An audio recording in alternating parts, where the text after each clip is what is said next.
So, there I was, standing outside the quaint little coffee shop where Clara had decided to play Cupid. Clara's been my go-to gal since high school, always into stars and numbers and all that jazz. Me? I've always kept my feet on the ground. But here I was, ready to meet Mr. Perfect Match according to her numerology charts. I spotted Clara waving frantically from inside. Pushing through the door, the bell jingled loudly, drawing a few glances. "There you are, Elle. I was starting to think you'd chickened out," Clara teased as I made my way over. "Chickened out? Me? Never," I scoffed, rolling my eyes but smiling. "But remind me again why I let you talk me into these things." Clara's eyes sparkled with mischief. "Because deep down, you know I'm right. Plus, you've gotta admit, your dating pool has been more like a dating puddle lately." "Harsh, Clara. Really harsh," I said, but I couldn't help laughing. That was Clara for you, no filter, but usually right. Just then, a guy walked in, tall, dark hair, easy smile. The kind of smile that reached his eyes and made you want to smile back, even if you were trying to stay cool. "Ah, that's him," Clara whispered, giving me a nudge. "Mark, over here." Mark turned our way and walked over. He had a confident stride but not too cocky, which was good.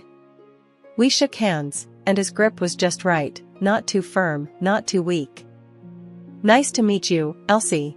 Clara's told me a lot about you," he said, his voice warm.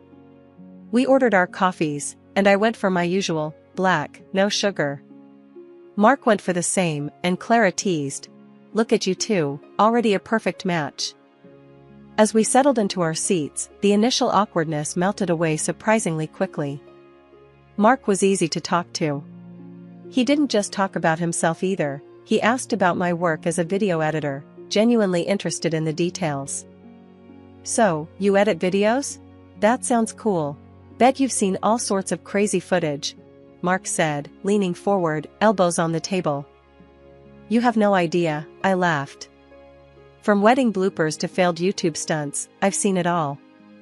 "What about you?" Clara mentioned something about engineering. "Yeah, I work with a small firm downtown. We handle all sorts of projects, from bridges to buildings. Keeps me on my toes," he explained. The conversation flowed from work to movies to our shared guilty pleasure of bad reality TV. It felt like talking to an old friend rather than a guy I just met. As the evening wound down, Mark said, "I had a great time tonight, Elsie. Maybe we can do this again? Just the two of us?" I hesitated for a split second, old habits die hard, but nodded. "I'd like that." We exchanged numbers, and as I walked home later, I couldn't help but think maybe Clara's numerology wasn't all nonsense. Mark really did seem like a great guy. But only time would tell. For now, I'd just enjoy the flutter in my stomach that I hadn't felt in a long time.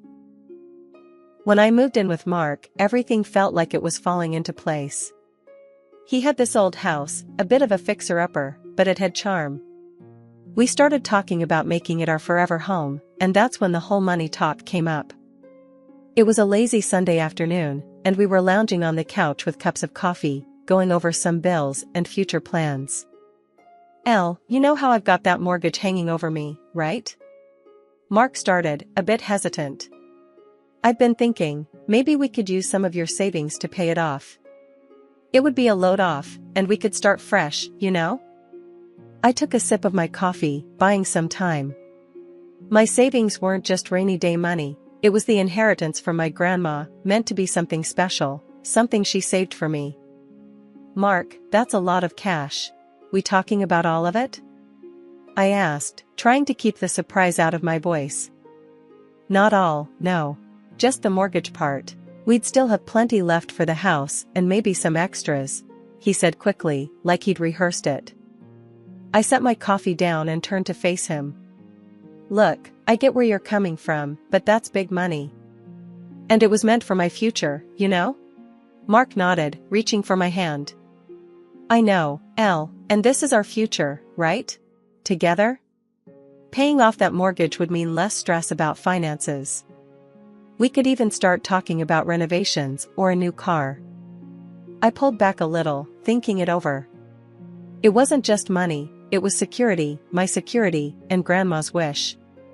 But then, wasn't a happy, stress-free home with Mark worth it? Okay, suppose we do this, clear your mortgage. What's next? We're just going to jump into renovations? I asked, feeling the weight of the decision. Yeah, think about it. We could redo the kitchen, maybe knock out that wall to open up the living room. Make it really ours, he said, his eyes lighting up with every word. And furniture? We gonna spruce up that too? I was warming up to the idea, picturing the house transforming with us. Absolutely. New couch, dining set, maybe even that patio set you were eyeing last week, Mark replied, squeezing my hand. So, we did it. Paid off his mortgage and started planning the renovations. The next few months were a whirlwind of contractors and paint samples. The house was turning into what we'd imagined, and it felt good, mostly. There were moments, late at night, when I'd wonder if I'd put too much into this, too soon. But then I'd see Mark, all excited about picking out fixtures or tiles, and I'd tell myself it was right. The phone call that shook our newly renovated home came late one evening. Mark's phone lit up, buzzing insistently on the kitchen counter. The look on his face when he picked up told me it wasn't good news. Mom? Slow down, what's happened? Mark paced the length of our kitchen. I could only catch bits and pieces, but enough to piece together the emergency. His dad had a stroke. Okay, we're coming. Just hang tight. Mark ended the call and turned to me, his face pale. It's Dad, he's had a stroke. We need to go, Elle. Packing a bag in a whirl, we drove through the night to his parents' place in the next city over. We arrived to find Mark's mom, Linda, a small, wiry woman with more nerves than calm. She was fretting in the doorway as we pulled up. Mark, thank God you're here, she said, pulling him into a tight hug. Then her eyes landed on me. Elsie, you too. Inside, the house was dim, the air thick with tension. Linda led us straight to where Mark's dad, Joe, lay in bed, his left side immobile, his face drawn. Dad, it's me, Mark. We're here now, Mark said, trying to keep his voice steady. Joe's right hand twitched, his eyes showing a flicker of recognition. Linda hovered by the bed, wringing her hands. He can't speak. The doctors, they don't know if he'll recover fully. What are we looking at here, Linda? Does he need rehab? A nurse? I asked, feeling out of my depth but needing to know the plan. Linda shook her head, a stubborn set to her mouth. No, he stays here. He wouldn't want to be anywhere else. But Linda, think about professional care. He needs specialists. I pushed gently, knowing she was scared but also aware of what was at stake. No, Elsie. We can't afford that, and this is his home. He stays, Linda snapped, her tone final. At a family dinner that night, the air was tense as Mark and Linda laid out their expectations. Mark took a deep breath. Elle, I have to head back for work, but Mom needs help here with Dad. You've seen how hard it is for her. Linda nodded, her gaze fixed on me. Yes, Elsie, please. I can't manage on my own with my sciatica acting up. It means so much to us. I felt the weight of their gaze, the desperation in Linda's voice. Mark was looking at me too, his eyes pleading. I knew what my answer would be before I even said it out loud. After Mark left, the reality set in. It was just me and Linda, and mostly just me, taking care of Joe. Linda's bouts of sciatica left her bedridden many days, and I was running the house, managing medications, and trying to keep up with my own work remotely. The days were turning into a blur of endless tasks and mounting frustrations. Linda, blaming everything on her own health issues, didn't lift a finger around the house. Worse, she had a knack for making me feel like nothing I did was ever enough. Elsie, are you going to sit at that computer all day? Linda's voice would slice through the quiet of the house like a knife. I was hunched over my laptop, trying to meet a video editing deadline, the stress evident in my tightly furrowed brow. I'm working, Linda. This is my job. I'd respond, my voice strained but calm, keeping my eyes fixed on the screen. It doesn't look like much work to me. She'd scoff, shuffling off with an air of disapproval. I bit back the sharper retorts teetering on the tip of my tongue. After all, she was family, and family meant biting your tongue until it bled, right? But it was hard, especially when I felt more like a maid than a daughter-in-law. Each day, I cooked, cleaned, and cared for Joe, my father-in-law, who still hadn't regained his ability to speak. His eyes, full of gratitude and apology, often met mine, offering silent thanks that Linda never voiced. During one of my increasingly rare calls with Mark, I tried to explain how strained things had become. Mark, it's tough here. Your mom, she's really hard on me. And your dad needs more care than I can manage on top of everything else. I confided, the weight of my exhaustion evident in my voice. I know it's hard, Elle. Just hang in there a bit longer, okay? Dad will get better, and once he's up on his feet, you can come back home. Mark pleaded. Determined to do more for Joe, I completed a course in massage therapy tailored for stroke recovery. Each evening, after the dinner dishes were cleared and Linda had retired to her room with a grunt, I'd help Joe into a comfortable chair and gently work his stiff muscles. Things took a surprising turn when Linda announced she was feeling better and wanted to visit Mark. I think I'll go stay with your husband for a few months, see the city, she declared one morning out of the blue. Her news should have filled me with dread at the thought of being alone, but instead, a wave of relief washed over me. When she left, the house felt lighter, as if her departure had lifted a heavy veil that had been smothering me. Finally alone, I established a new routine. Mornings were for Joe. We developed a silent camaraderie, communicating through gestures and shared smiles. I'd massage his limbs, encouraging movement, and his improvement, however slight, felt like victories in a war I'd thought we were losing. Afternoons and evenings were mine again. I reclaimed my time and dove back into my video editing with renewed vigor. Without Linda's constant nagging, I found my productivity soaring. I'd work late into the night, the glow of my laptop a beacon of normalcy in the otherwise turned upside-down world. Evenings were the hardest. I'd sit in the quiet after dinner, missing Mark, missing my old life, but also appreciating the peace.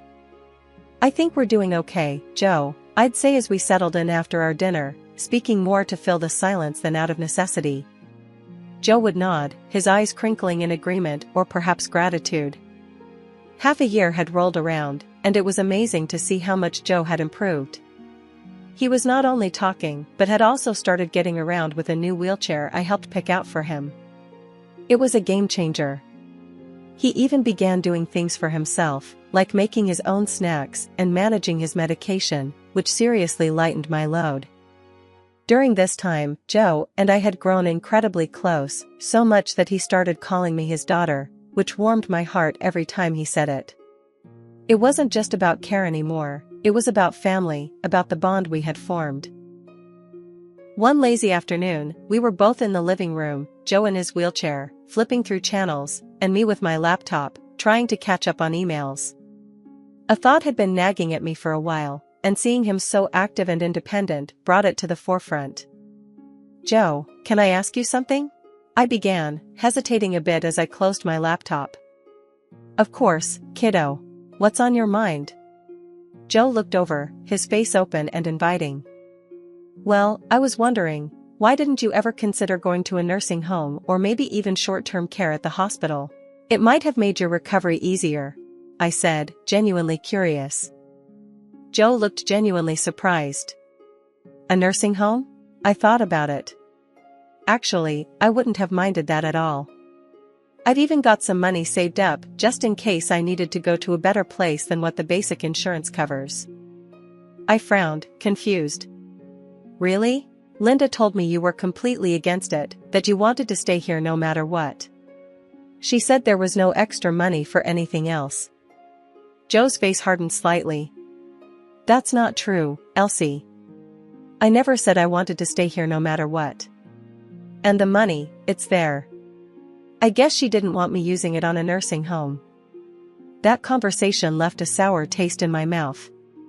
It seemed there were decisions being made without Joe's input, which didn't sit right with me. But before I could dig deeper, my work pulled me back in. I'd landed a major video editing project that demanded almost all my attention.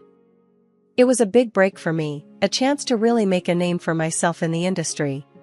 Life settled into a comfortable routine. Joe was doing well, my career was on an upswing, but there was a void where Mark used to be. His visits had become non-existent, and his calls were brief and distracted. Busy at work was always his excuse. As Joe's health stopped causing concern, I thought it was time to mend things at home too. With a heart full of hopeful anticipation, I packed up some of my things, hugged Joe goodbye, and headed back to the house that Mark and I had turned into a home. It was late evening when I arrived, the neighborhood cloaked in darkness, the familiar glow of our porch light a beacon in the night. But something was off. As I approached the front door, my key wouldn't fit into the lock. Confused and slightly anxious, I rang the doorbell. After a few tense moments, the door swung open, revealing a woman I'd never seen before. "Can I help you?" she asked, eyeing me suspiciously. I live here with my husband. Who are you?" My voice trembled, a mix of confusion and growing dread setting in. "I'm just watching the house for the new owner," she responded, her tone cautious yet firm. "New owner? There must be some mistake. This is my house," I said, the firmness in my voice belying the shock that was starting to take hold. "I'm sorry, ma'am, but the house has been sold. Maybe you should call your husband or something," she suggested before she started to close the door. Panic rising, I stepped back, pulling out my phone to call Mark. My hand shook so badly, I nearly dropped it twice. When he finally answered, his voice was cold, detached. "Mark, what's going on? Why is there someone else in our house?" I demanded, my voice cracking under the strain. "Elsie, I sold the house. We needed to move on. I bought a new place with my mom. There's no room for you there," he said, his words like ice shards piercing through me. "But all the money I put into that house, our house. How could you sell it without even telling me?" I could barely keep the desperation out of my voice. Mark laughed, a sound so chilling it echoed in my ears. "You think you can prove any of that? Good luck, Elsie. Are you divorcing me?" My voice was a whisper, barely audible even to my own ears. "The papers are on their way to Dad's. You can sign them and send them back," Mark said flatly. "Mark, please, what about your dad? What about Joe?" I pressed, desperate for some semblance of sanity in this madness. "He's no longer my concern. Mom's got the will in her favor now. We don't need you, or him. Why don't you take care of him if you're so concerned?" His tone was dismissive, as if discarding not just his father but our entire life together. The line went dead, the finality of the tone signaling the end of everything we had built. I stood there in the dark, alone, the cold night air wrapping around me like a shroud. The woman in the house turned off the porch light, and suddenly the beacon that had always signified home was gone, leaving me in darkness. I stumbled back to my car, my mind a whirlwind of betrayal, pain, and disbelief. The drive back to Joe's was a blur, my thoughts racing as I tried to piece together the shattered remnants of my life. How had everything gone so wrong so quickly? Steeling myself, I got out of the car and walked up to the front door. It opened before I could knock, Joe looking up from his wheelchair, his expression worried. "Oh, Joe, it's all gone. The house, Mark, he's left us with nothing."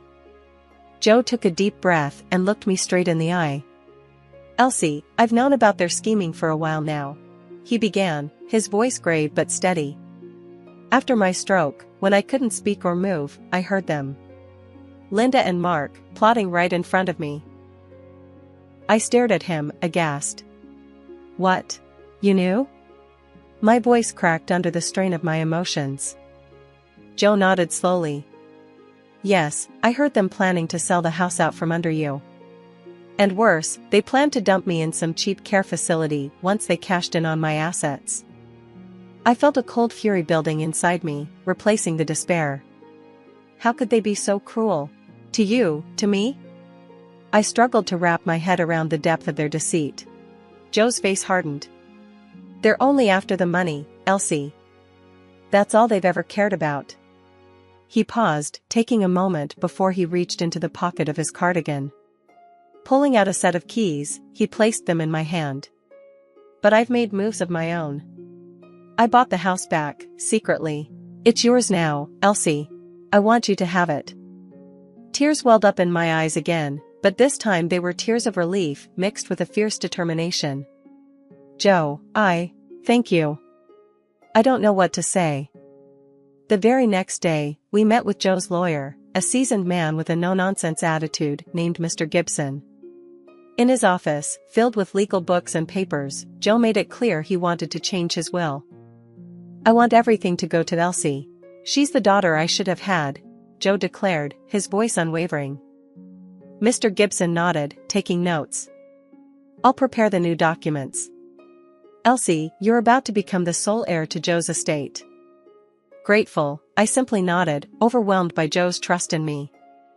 We then tackled the issue of the money I'd invested in Mark's house. Mr. Gibson was methodical. We'll need to prove your contributions to the mortgage. Bank statements, any receipts you might have, witness statements from the bank officials. Fortunately, I'd kept meticulous records. I have everything.